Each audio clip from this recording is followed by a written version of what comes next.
नमस्कार प्यारे दोस्तों। आज हम बेदर्द पिया कहानी का 14वां भाग लेकर आ गए हैं। दोस्तों, अगर आपने अभी तक इस कहानी के पिछले भाग नहीं देखे हैं तो इस वीडियो के डिस्क्रिप्शन बॉक्स में प्लेलिस्ट का लिंक मिल जाएगा, आप वहां जाकर देख सकते हैं।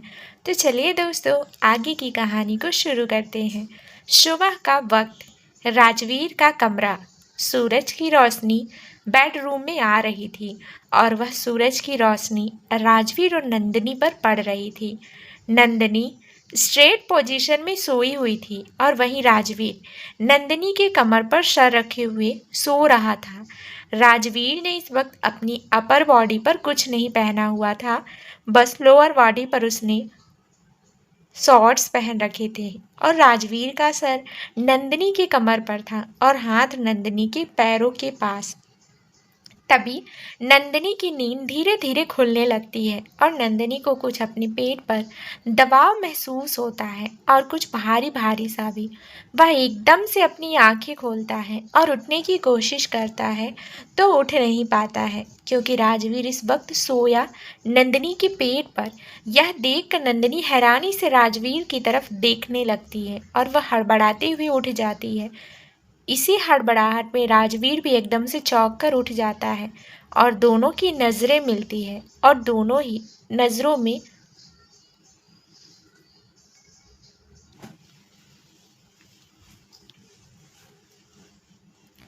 इसी हड़बड़ाहट में राजवीर भी एकदम से चौंक कर उठ जाता है और दोनों की नजरें मिलती है और दोनों ही नजरों में खो जाते हैं।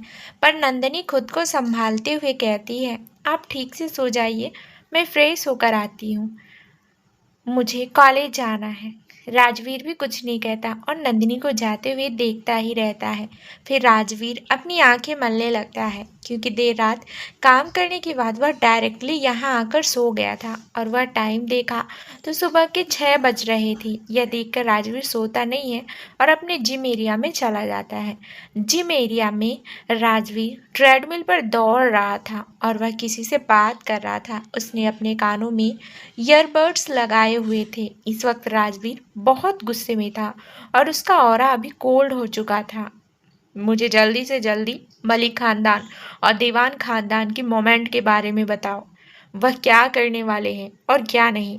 वहीं दूसरी तरफ से राजवीर के असिस्टेंट दीपक की आवाज़ आती है, सर, मैंने पता कर लिया है, दीवान खानदान और मलिक खानदान दोनों आज शाम एक मीटिंग करने वाले हैं, वह भी मलिक मैंसन में, और वह कुछ बड़ा करने की सोच रहे हैं। बस मुझे इतना ही पता चला है, बाकी की हमारी डिटेक्टिव पता लगाने की कोशिश कर रहे हैं। पता करो मलिक खानदान का इस वक्त हेड कौन है, क्योंकि मुझे पता है कि दानिश मलिक तो बिल्कुल नहीं हो सकता। उसके जैसा नादान परिंदा मलिक खानदान का हेड बन जाए, यह नामुमकिन है।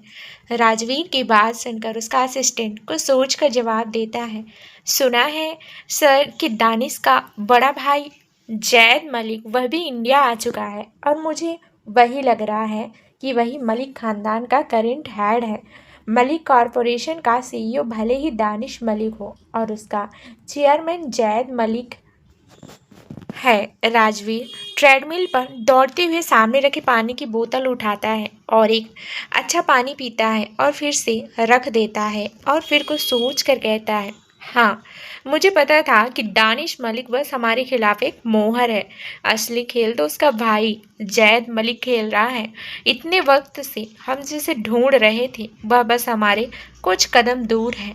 जैद मलिक को यही गलत फहमी में रहने दो कि हम दानिश मलिक के पीछे हैं। बाकी का काम हम सीक्रेटली करेंगे। दीवान खानदान और मलिक खानदान के मोमेंट पर ध्यान दो, मुझे उनके हर एक कदम की खबर चाहिए। और हाँ, कॉलेज की सिक्योरिटी जितनी हो सके उतनी ही कर दो, मैं नहीं चाहता कि नंदिनी पर कोई खतरा हो। उधर से आवाज़ आती है, यस सर, मैंने मार्शल गार्ड और वहाँ पर तैनात कर दिया है। इतना कहकर वह फोन रख देता है और राजवीर सामने की तरफ देखता है। इस वक्त राजवीर पसीने में लथपथ था और पसीने शरीर से बहते हुए नीचे गिर रहा था, वह भी बूंद बूंद करके। वहीं सुबह का वक्त तकरीबन 9 बज रहे थे और मलिक मैंसन के अंदर 5 लोग खाना खा रहे थे। दानिश मलिक अपने टेबल पर बैठा हुआ था। वहीं उसके सामने दानिश मलिक के ही हम उम्र उसकी बहन आयशा मलिक बैठी हुई थी, जो कि दिखने में बेहद खूबसूरत थी और उसकी उम्र तकरीबन 22 से 23 साल के करीब थी। उसने इस वक्त ब्लैक गाउन और एक ब्लैक नेकलेस पहना हुआ था और उसके हाथों में एक ब्रेसलेट था, जो कि ब्लैक क्रिस्टल से बना हुआ था। आयशा मलिक ने अपनी आंखों में भी ब्लैक आई शेड लगाए हुए थे और वह सामने दानिश मलिक की तरफ देखकर मुस्कुरा रही थी। वहीं आयशा मलिक के बाजू में डाइनिंग टेबल हैट की कुर्सी पर 35 वर्षीय आदमी बैठा हुआ था, जिसने ब्लैक सूट और एक महंगी घड़ी पहनी हुई थी। उसने अपने बाल जेल से सेट किए हुए थे और उसका बदन कसा हुआ। दिखने में वह बिल्कुल दानिश मलिक की तरह दिख रहा था, पर दानिश मलिक से काफ़ी ज़्यादा मैच्योर और शातिर था। यह कोई और नहीं, दानिश मलिक का भाई जैद मलिक था, जो खाते हुए अपने दोनों भाई बहनों की तरफ देख रहा था। और वहीं जैद मलिक के सामने उसकी 2 पत्नियां बैठी हुई थी। एक थी आलिया मलिक और एक थी शबाना मलिक। दोनों ही दिखने में बेहद खूबसूरत और दोनों का फैमिली बैकग्राउंड भी बहुत तगड़ा था। और वहाँ पर एक बुजुर्ग महिला भी थी, दो जो कि शायद दानिश और जैद मलिक की माँ थी। जैद मलिक को सोचते हुए दानिश मलिक की तरफ देखता है और कहता है, तुम्हें जो काम करना था वह तुम कर चुके हो। दानिश, तुम्हें मैंने बहुत मौके दे दिए, पर तुम एक काम ढंग का नहीं कर पाए। उल्टा तुम उसे राजवीर सिंह चौहान के सामने आ गए। दानिश अपने भाई जैद मलिक की बात सुनकर डरते हुए कहता है, भाई, आप जो कह रहे हो सच है, पर राजवीर को बस इतना ही पता है कि उसके खानदान के पीछे मैं पड़ा हूँ और शायद उसे आपके बारे में बिल्कुल पता नहीं होगा। क्या कह रहे हो तुम? तुम्हें पता भी है वह कौन है, उसकी पोजीशन क्या है? वह माफिया किंग है और उसे यह पता नहीं होगा कि तुम्हारा एक बड़ा भाई भी है। यह बस एक बड़ा सा मजाक होगा तुम्हारे लिए। पर राजवीर बातों की गंभीरता को सही से जानता है। उसे पता है अगर तुम फैमिली के हेड होते तो ऐसी गलती कभी नहीं करते। और राजवीर को यह भी पता है कि तुम कौन हो। तो अपनी औकात में रहकर बात करो और अब जो कुछ होगा वह मैं करूँगा। तुम बस अपनी सीईओ की पोजीशन पर ध्यान दो और जो मैं कहूँ मेरी इंस्ट्रक्शन फॉलो करो और खुद के दिमाग पर इतना जोर मत डालना और ना ही खुद कुछ करने की सोचना भी। आगे जो होगा मैं देख लूंगा। और हाँ, आज दीवान खानदान यहाँ आने वाला है, तो बंगले की सिक्योरिटी टाइट कर दो। मैं नहीं चाहता कि दीवान खानदान और हमारे बीच की बात किसी और को पता चले। अपने भाई की बात सुनकर दानिश गुस्से से अपनी मुट्ठियां भींच लेता है और मजबूरी में उसे हाँ बोलना पड़ता है। सुबह का वक्त, college, Mumbai medical institute. College के ग्राउंड के अंदर सब लोग गोल घेरा बनाकर इकट्ठा हुए थे। वहां पर एक 20-21 साल की लड़की बेहोश पड़ी हुई थी और अर्थी पर सोई हुई थी और उसके ऊपर एक सफेद कपड़ा डाला हुआ था। वहीं उसके आजू बाजू 3 लोग बैठे हुए थे और रो रहे थे, पर सब लोग अपनी मोबाइल में शूटिंग कर रहे थे।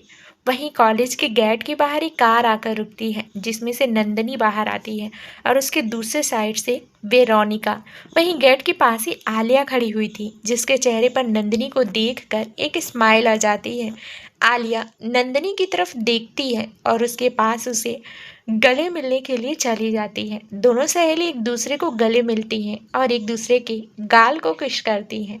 वहीं वेरोनिका अपना बेजान चेहरा लिए उन दोनों की तरफ देखती है और कैंपस के अंदर जाने लगती है।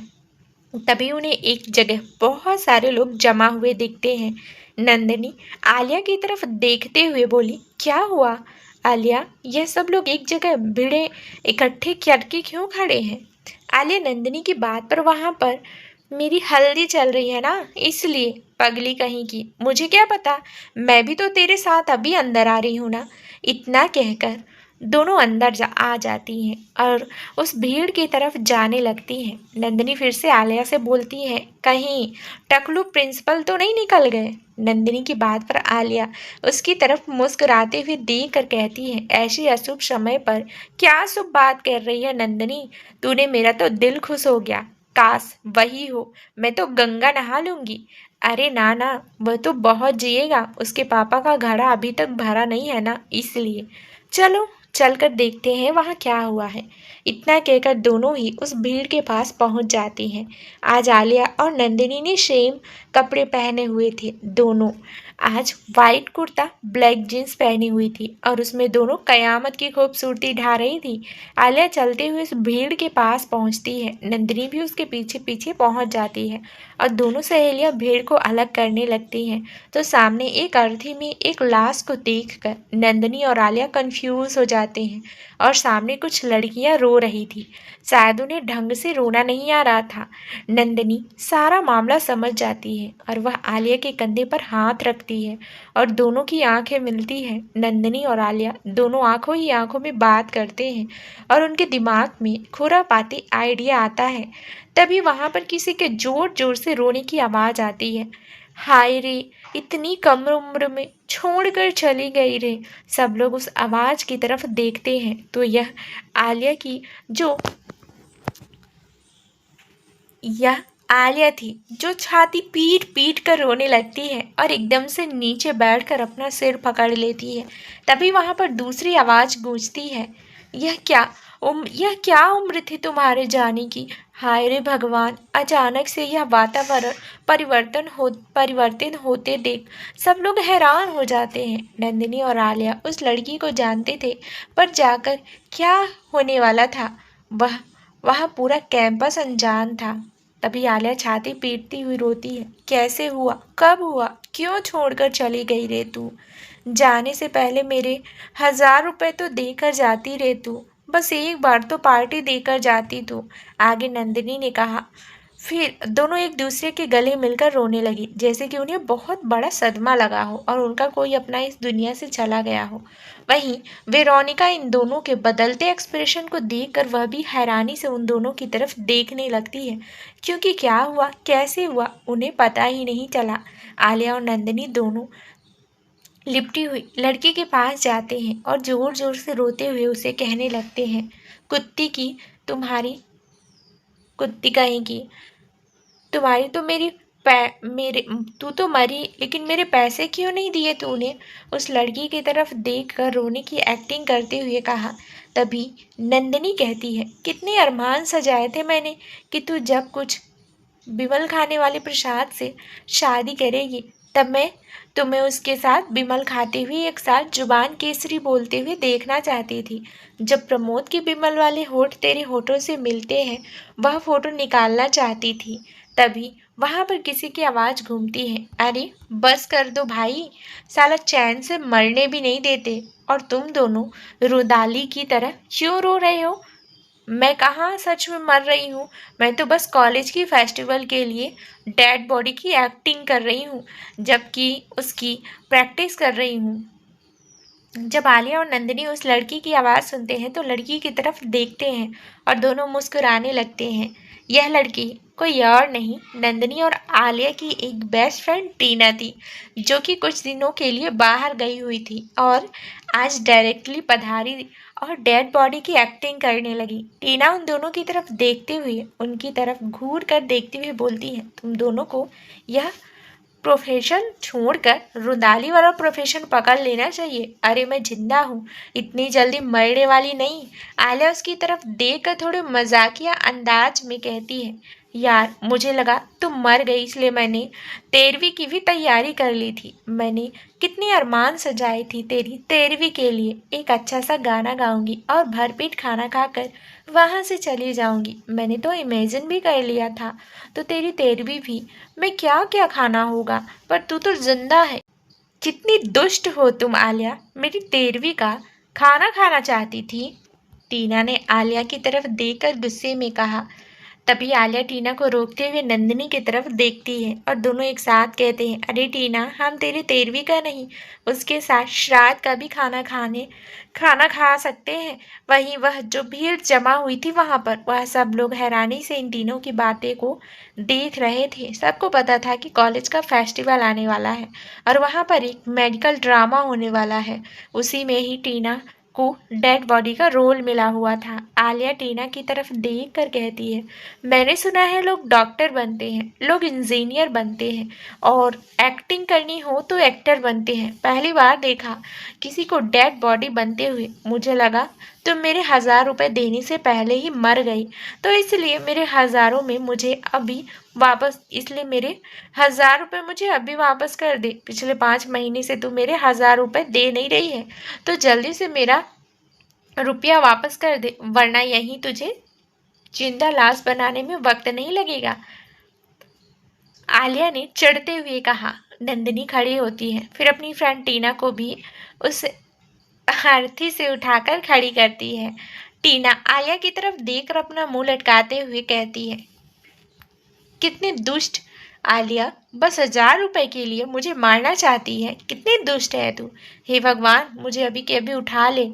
टीना ने अपनी एक्टिंग स्किल, जो कि उसके पास ना मात्र के भी नहीं थी, वह दिखाते हुए कहा। आलिया की बात सुनकर उसे घूर कर देखते हुए कहती है, हाय आय हाय, कितनी गंदी एक्टिंग करती है यार तू। मुझे तो उल्टी आने लगी है। वहाँ पर जितने भी लोग थे वह सब चले गए थे, बस तीनों फ्रेंड्स बची हुई थी। वह तीनों अभी वहाँ से चली जाती हैं अपनी अपनी क्लास में, और उनके पीछे पीछे वेरोनिका भी।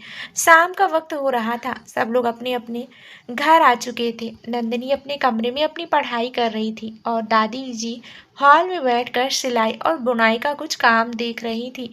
वहीं स्टडी रूम के अंदर दादाजी और रणविजय वहीं स्टडी रूम के अंदर दादाजी और राजवीर एक दूसरे से गंभीर बात कर रहे थे। स्टडी रूम के अंदर वातावरण थोड़ा गर्म हो चुका था। दादाजी और राजवीर के चेहरे पर गंभीरता वाले भाव आ चुके थे और दोनों किसी सीरियस टॉपिक पर बात कर रहे थे। दादाजी राजवीर की तरफ देखते हुए गंभीरतापूर्वक भाव के साथ कहते हैं, देखते ही देखते दुश्मन बढ़ते जा रहे हैं।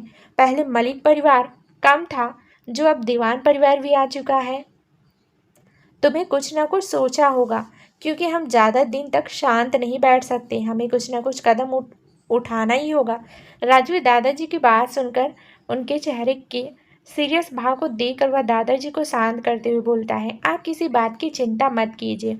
वह लोग कितने भी पैर पटक लें, वह लोग मेरा बाल भी बांका नहीं कर सकते। और वैसे भी वो लोग आज मीटिंग करने वाले हैं, वह भी मलिक मैंसन के अंदर। मेरी बागरा पर नज़र है।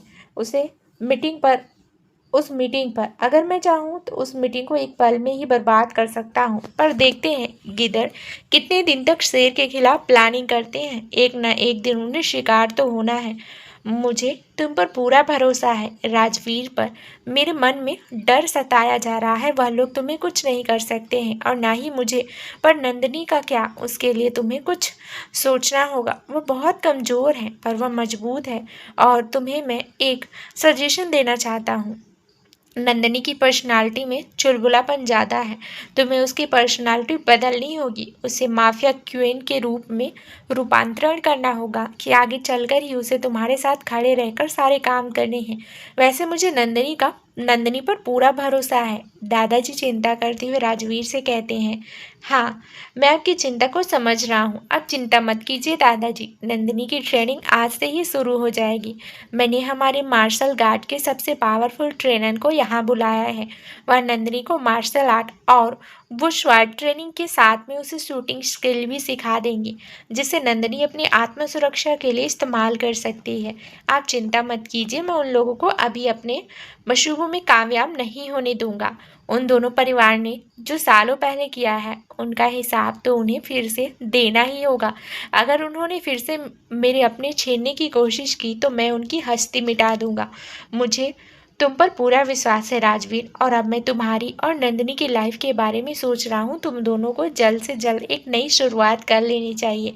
यह कहते हुए दादाजी के चेहरे पर मुस्कुराहट थी। दादाजी की बात सुनकर राजवीर सोफे पर पसरते हुए कहता है, नई शुरुआत के बारे में आप सोचिए मत, मैं वह पहले ही कर दी है। बस आराम करें और हमारे बारे में सोचना छोड़ दें। राजवीर की बात पर दादाजी उसकी तरफ हैरानी से देखते हुए कहते हैं, तुमने नई शुरुआत की, वह भी कब और कहाँ, कैसे? दादाजी की बात सुनकर राजवीर के आगे सिकुड़ जाती है और वह अपनी आंखों में ठंडा हाथ लाते हुए कोल्ड आवाज में बोलता है, आपको बड़ा ताकत झांकी करनी है मेरी लाइफ में। आप अपनी लाइफ पर फोकस कीजिए। दादाजी, कहीं ऐसा ना हो दादी माँ को कोई अच्छा सा बुड्ढा मिल जाए और वह उनके साथ सेटल हो जाए और आपको छोड़ दे। राजवीर ने अपने दादाजी की टांग खींचते हुए और माहौल को थोड़ा नरम बनाते हुए कहा, बरखुरदार, कैसी बातें कर रहे हो? मैं तुम्हारा दादा हूँ। दादाजी ने रणविजय राजवीर की तरफ घूर कर देखते हुए बोला। राजवीर हंसते हुए बोला, आप दादाजी से मेरे दादा हैं, इसलिए इतना अच्छा सजेशन दे रहा हूँ। अपनी लाइफ सिर्फ अपनी लाइफ पर फोकस कीजिए और ये सारी चिंता छोड़ दीजिए। मैं और आदित्य संभाल लेंगे, आप बस दादी पर फोकस कीजिए। और वैसे भी आप दिन ब दिन बहुत ओल्ड होते जा रहे हैं, आपको भी थोड़ी मरम्मत की ज़रूरत है। अभी थोड़ा मेंस पार्लर में जाकर शेविंग वगैरह करवा लीजिए, थोड़ा स्टाइलिश रहिए, जिससे दादी माँ का इंटरेस्ट आपसे ना जाए। वरना मुझे कोई हर्ज नहीं है नए दादाजी को एक्सेप्ट करने में। तुम राजवीर, तुम ज्यादा ही बोलने लगे हो। तुम्हारी जबान कैंची की तरह चलने लगी है। लगता है तुम्हारे अंदर उस आदित्य की आत्मा घुस गई है जो तुम मुझसे ऐसी बात कर रहे हो। इतना कहकर दादाजी राजवीर की तरफ देखते हैं और वहां से उठकर बाहर चले जाते हैं। बाहर आते ही सामने कांच में खुद को देखते हुए कहते हैं, राजवीर सही कह रहा था, दिन ब दिन मैं और बुढ़ा होता जा रहा हूँ। अब मुझे खुद की मरम्मत करनी होगी। इतना कहकर वो अपना फ़ोन में निकालते हैं और उसमें एक नंबर डायल करते हुए अपनी कान पर लगा लेते हैं। कुछ देर रिंग जाती है और दूसरी तरफ से फ़ोन उठा लिया जाता है। हाँ रमेश, जल्दी से मुंबई के सबसे अच्छे मेंस पार्लर की अपॉइंटमेंट बुक करो आज की। उधर से आवाज़ आती है। Yes chairman. उस आदमी की उधर से बात सुनकर दादाजी फोन कट कर देते हैं और वह सामने की तरफ गुनगुनाते हुए चलते हुए गाते हैं, अभी तो मैं जवान हूँ, अभी तो मैं जवान हूँ। राजवीर के कमरे के अंदर शाम के 7 बज रहे थे। राजवीर कमरे में आ चुका था। वहीं सामने स्टडी टेबल पर नंदिनी अपनी MBBS की पढ़ाई कर रही थी। राजवीर नंदिनी की तरफ देखता है और मुस्कुरा देता है, फिर अपना गला खंगारता है। नंदिनी नंदिनी जब आवाज सुनती है तो वह पीछे मुड़कर देखने लगती है। उसे राजवीर अपने पीछे दिखाई देता है। वह राजवीर की तरफ देखकर गुस्सा जाती है और वह अपना मुंह फेर लेती है। नंदिनी को गुस्सा क्यों आया, हम जानते हैं आगे। राजवीर नंदिनी के पास चलकर आता है और स्टडी टेबल पर अपने दोनों हाथ से टैक लगाते हुए खड़ा हो जाता है नंदिनी की तरफ। फिर वह झुककर उसकी तरफ देखते हुए कहता है, लगता है पढ़ाई कर रही हो। नंदिनी राजवीर की बात का उल्टा जवाब देते हुए बोलती है, नहीं नहीं, कबड्डी खेल रही हूँ। बताइए क्या काम था, आपको फुर्सत मिल गई मुझसे मिलने की? राजवीर नंदिनी की तरफ देख कर स्माइल चेहरे पर लाते हुए बोलता है, फुर्सत तो निकालनी ही थी। मेरी पत्नी मेरा इंतजार कर रही है और मैं ऐसा बिजी रहूं, इस किस्म का इंसान तो बिल्कुल भी नहीं हूं मैं। राजवीर की बात सुनकर नंदिनी राजवीर की तरफ घूर कर देखते हुए बोली, यह मीठी मीठी और चिकनी चिकनी बातें मेरे पास करिए मत, मुझे बहुत गुस्सा आ रहा है आपकी स्माइल पर। नंदिनी की बात सुनकर राजवीर फ्लर्टी अंदाज में कहता है, लोगों को मेरी स्माइल पर प्यार आता है और एक तुम हो जिसे मेरी स्माइल देखकर गुस्सा आता है। वह लोग अंधी होंगी जिन्हें आपकी स्माइल पर प्यार आता है, नहीं तो उन्हें मोतियाबिंद हो चुका होगा। उनसे ज़रा कह देना अपनी आंखें किसी अच्छे डॉक्टर से चेक करा लें, वरना मेरे कॉलेज में फ्री में चेक करा दूंगी। और आपको भी ऐसी लड़कियों के साथ घूमने की ज़रूरत नहीं है, वरना मुझे आपका पोस्टमार्टम करने में वक्त नहीं लगेगा। अभी अभी सीखा है कॉलेज में। राजवीर का यह कहना कि उसकी स्माइल पर दूसरी लड़कियों को प्यार आता है, नंदिनी को थोड़ी जलन होने लगी थी। इसलिए वह राजवीर को धमकी भरे लहजे में कहती है, अगर आपने नजरें उठाकर उन लड़कियों की तरफ देखा ना तो कसम से मेरे डॉक्टरी पेशे की अगली लाश आपकी होगी, पोस्टमार्टम करने की। लगता है किसी को जलन हो रही है, राजवीर ने नंदिनी के मजे लेते हुए कहा। राजवीर की बात सुनकर नंदिनी को और भी गुस्सा आने लगता है और उसके हाथ में जो पेन था उस पर उसकी पकड़ मजबूत होने लगती है। खुद को संभाल लेती है और राजवीर से फिर वो बोलती है, मुझे उनसे जलन मुझे बिल्कुल भी नहीं होती। इतना कहकर वह अपने चेहरे पर झूठी मुस्कान लाती है। राजवीर नंदिनी की बात सुनकर सब समझ रहा था। पर फिर भी वह नंदिनी की तरफ देखकर स्माइल करते हुए कहता है, अभी भी गुस्सा हो उस बात के लिए? नंदिनी, हाँ। राजवीर अपने दोनों हाथ टेबल से हटाता है और अपने दोनों हाथों को अपने कानों के पास लेकर उन्हें पकड़कर माफी भरे अंदाज में कहता है, अब माफ भी कर दो, मैं थोड़ा बिजी था। बात यह थी दोस्तों की, नंदिनी आज कॉलेज गई हुई थी और उसे उसकी दोस्ती ना मिली जिसका नाम टीना था, जो कि लास्ट बनने की एक्टिंग कर रही थी। नंदिनी उससे मिलकर बेहद खुश थी, पर इसी के साथ नंदिनी का एक और प्लान राजवीर के साथ बना हुआ था। राजवीर दोपहर को नंदिनी को पिक करके उसे एम्यूजमेंट पार्क लेकर जाने वाला था। यह नंदिनी की फरमाइश थी, जो नंदिनी ने परसों रात की थी और राजवीर भी इस बात के लिए हामी भर दी थी। राजवीर की कुछ ज़रूरी मीटिंग थी, इसलिए राजवीर ने यह प्लान कैंसिल कर दिया था और नंदिनी को इसी बात से सबसे ज़्यादा गुस्सा आ रहा था। नंदिनी राजवीर से नज़रें मिलाते हुए बोलती है, आप बिजी थे तो पहले ही क्यों नहीं कहा आपने? आपने तो मेरे सारे अरमान तोड़ दिया राजवीर, और आप इस वक्त क्यों माफ़ी मांग रहे हैं? जाइए, मुझे आपसे बात नहीं करनी। अब राजवीर को तो किसी लड़की को मनाना आता नहीं था, क्योंकि बेचारा किसी के साथ रिलेशनशिप में रहा नहीं था। वह जो रिलेशनशिप में रहा रहा था वह एक बस झूठ था दोनों के लिए ही। पर अब वह एक अच्छे से रिलेशनशिप में आ चुका था और शादी भी कर चुका था। यही सोचते सोचते राजवीर नंदिनी की तरफ देखा और इससे कहता है, मैं संडे को तुम्हें पक्का घुमाने ले जाऊंगा, आप प्लीज़ मान जाओ ना। राजवीर की ऐसे विनती करने पर नंदिनी राजवीर की तरफ देखती है और उससे कहती है, क्या आप सच में मुझे घुमाने ले जाओगे संडे को? राजवीर ने कहा, हाँ, मैं तुम्हें संडे घुमाने ले जाऊंगा, अब मान जाओ ना। नंदिनी राजवीर की बात पर खुश हो जाती है और बैठे बैठे ही राजवीर के कपड़े खींचकर उसे गले लगा लेती है। राजवीर इस बात के लिए तैयार नहीं था और वह एकदम से नंदिनी के ऊपर आ जाता है।